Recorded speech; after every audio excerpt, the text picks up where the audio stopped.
नाम की कोई चीज नहीं वहां। उसके बावजूद भी लोकतांत्रिक व्यवस्था में विश्वास व्यक्त करते हुए किसी भी सरकार के खिलाफ इस तरह का कदम नहीं उठाया जो कांग्रेस ने 90 बार उठाया 356 का इस्तेमाल करने का। तो ये इतिहास के हिस्से हैं। तो मैं आज के संदर्भ में सिर्फ प्रमुख रूप से तो इस विषय को लेकर के बात कहना चाह रहा हूं, लेकिन इसके साथ साथ मैं और भी कहना चाह रहा हूं कि अभी हाल ही में लोकसभा का चुनाव संपन्न हुआ, कांग्रेस हारी है 68 में से 61 सीटों पर चुनाव हुआ।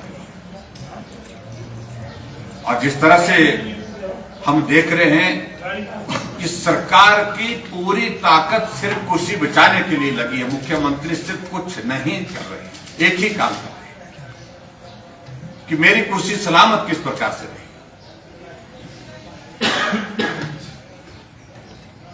एक दिन पहले कहते हैं कि मेरे परिवार से कोई भी चुनाव नहीं लड़ेगा, लेकिन 2 दिन बाद जो है वो उनकी धर्मपत्नी को पार्टी का टिकट मिलता है। मैं भी प्रदेश का मुख्यमंत्री रहा हूं,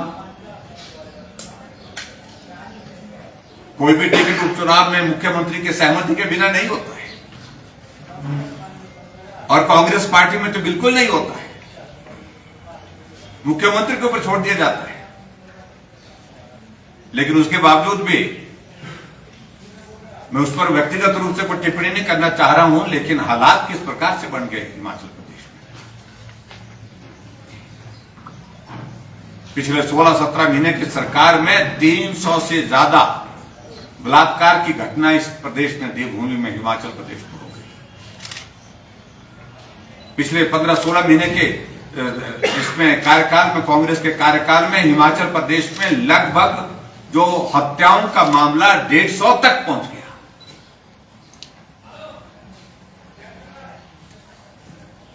और ऊपर से मैं इस बात का जिक्र जरूर करना चाहूँ, हाल ही में जो घटना जो हम सुनते थे, कभी यूपी में होती थी, कभी बिहार में होती थी, कभी दूसरे प्रदेशों में होती थी, कि जुडिशियल कॉम्प्लेक्स में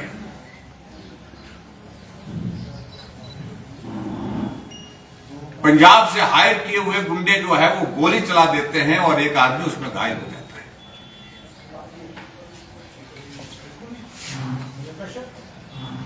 और जो गोली चलाने वाला जो लोग जहां पर बुलाए गए थे, वो जो भाड़े पर लाए गए थे, पैसा दे करके लाए थे,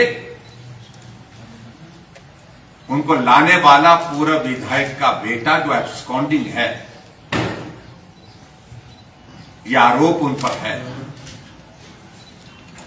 लेकिन सत्ता कांग्रेस पार्टी की है, पूरा संरक्षण उनको प्राप्त है, और वो पूरा विधायक की गिरफ्तारी नहीं की गई, और उनके बेटे को छुपने की जो है खुली छूट दे दी गई। ये कार्रवाई अगर सुनिश्चित नहीं हुई तो आपको कहूं पूरे प्रदेश भर में बहुत माहौल खराब होगा, वातावरण खराब होगा। कानून व्यवस्था के नाम पर जो है जिस प्रकार से धज्जियां उड़ गई इस सरकार में, यह आज से पहले कभी देखने को नहीं मिला। बच्चा आज आपको, तो हम बिलासपुर में गए, बच्चा बोल रहा है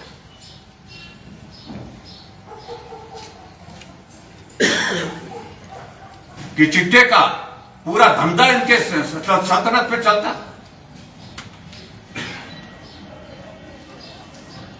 और चिट्टे की अगर बात कहूं मैं पूरे प्रदेश भर में जो हालात पैदा हुए हैं, क्योंकि सरकार का ध्यान तो उस तरफ है ही नहीं, कानून व्यवस्था पर ध्यान नहीं है, नशे की जो सारा ये दौर चल रहा है,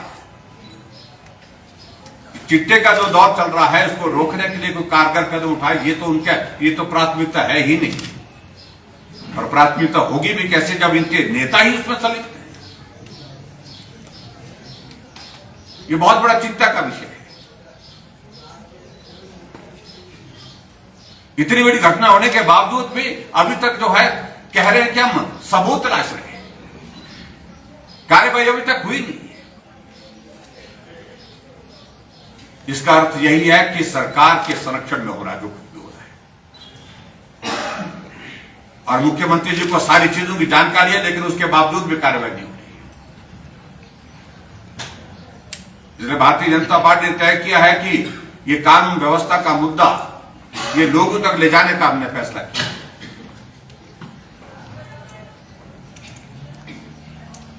इसके अतिरिक्त मैं यही कहूंगा कि अभी हाल ही में 3 विधानसभा के उपचुनाव चल रहे हैं और उन उपचुनावों में भारतीय जनता पार्टी पूरे दम के साथ चुनाव लड़ रही है। हम जीतेंगे, निश्चित रूप से जीतेंगे। मित्रों, मुझे कुछ ज्यादा नहीं कहना, मुझे सिर्फ ये 2 संदर्भ में बात कहनी थी। मुख्यमंत्री ये कह रहे हैं कि 9 विधायकों की सदस्यता जाने वाली, जब आपका बयान आया सीपीएस को लेकर, अब एक ऑफेंस हो चुका है जिससे सस्पेंशन भी हुई थी। आपका क्या मानना है? आपको पूर्व मुख्यमंत्री रहे, क्या अब इसमें कार्रवाई हो सकती है? देखिए, ये कोई भी अधिकार जो है विधानसभा अध्यक्ष के पास नहीं है कि विधानसभा के किसी सदस्य को उसकी सदस्यता समाप्त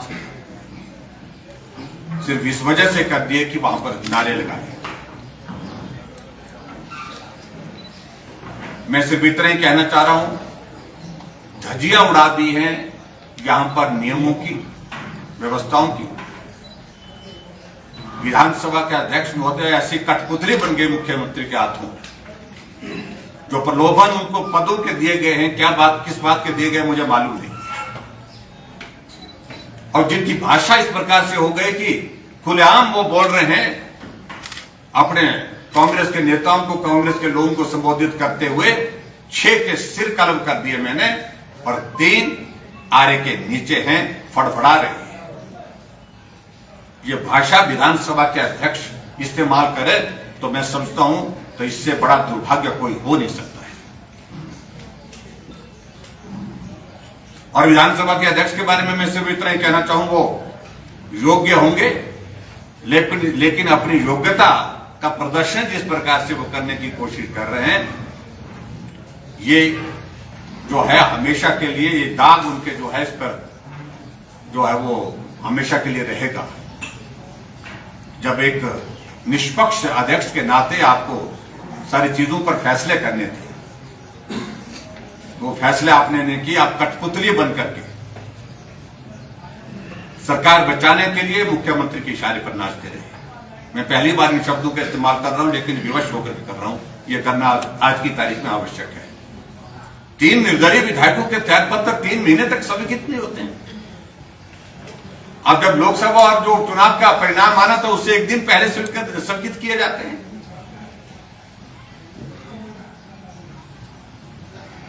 लेकिन मैं कह रहा हूं, दावे जो मर्जी करें सरकार को बचाने के लिए, लेकिन सरकार उसके बावजूद भी मुझे लगता है बचेगी नहीं, हमारी वजह से नहीं, अपने विधायकों का।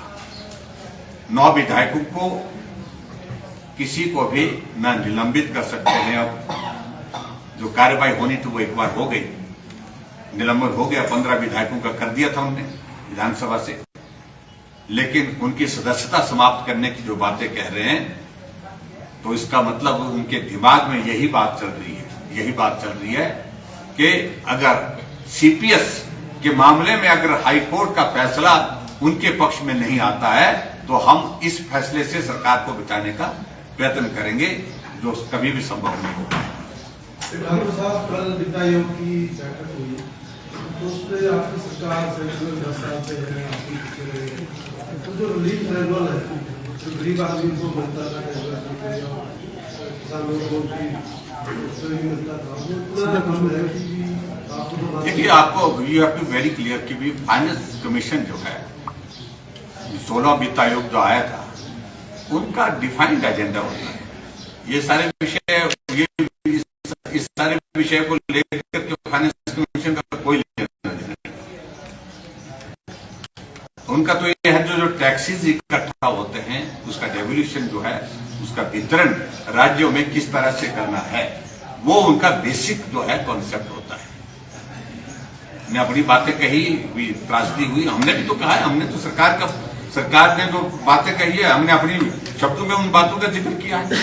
मैं भी कल गया था उस बैठक में, हमने अपने ओर से हमने कहा है हिमाचल के लिए मदद होनी चाहिए। हमने ये बात कही है कि रेवेन्यू डेफिसिट ग्रांट के कम होने के कारण, क्योंकि पूरे देश भर के लिए फैसला लिया था वो कमीशन ने, पिछले 50 फाइनेंस कमीशन ने, उसके कारण हिमाचल प्रदेश को जो पैसा कम हो गया है, और उस पैसे के कम होने के कारण हिमाचल प्रदेश के लिए जो है वो आर्थिक संकट और ज्यादा गंभीर हो गया है। और इसके अतिरिक्त हमने और कहा है कि स्पेशल ग्रांट हिमाचल प्रदेश को कुछ सेक्टर में मिलनी चाहिए थी। जैसे हमने कहा कि एयरपोर्ट के लिए हमारे हिमाचल प्रदेश में मंडी एयरपोर्ट के लिए 1000 करोड़ की रिकमेंडेशन की है फाइनेंस कमीशन ने, 15 फाइनेंस कमीशन ने 400 करोड़ रुपीस की कांगड़ा एयरपोर्ट के लिए एक्सपेंशन के लिए रिकमेंडेशन की है। लेकिन ये तब तक लिए नहीं मिल पाएगा जब तक के लिए स्टेट गवर्नमेंट उस काम को शुरू नहीं करती है। काम शुरू करेगी तो उसके बाद आगे का विषय होगा।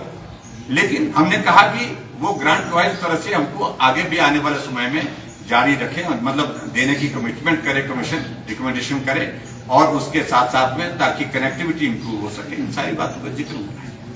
सर, देहरा में भाजपा अपने वरिष्ठ नेताओं को मना नहीं पा रही है, क्या कारण है? रविंद्र रवि हैं, वो भी साथ नहीं चल रहे हैं, रमेश धवाला हैं, वो भी पार्टी से नाराज हैं।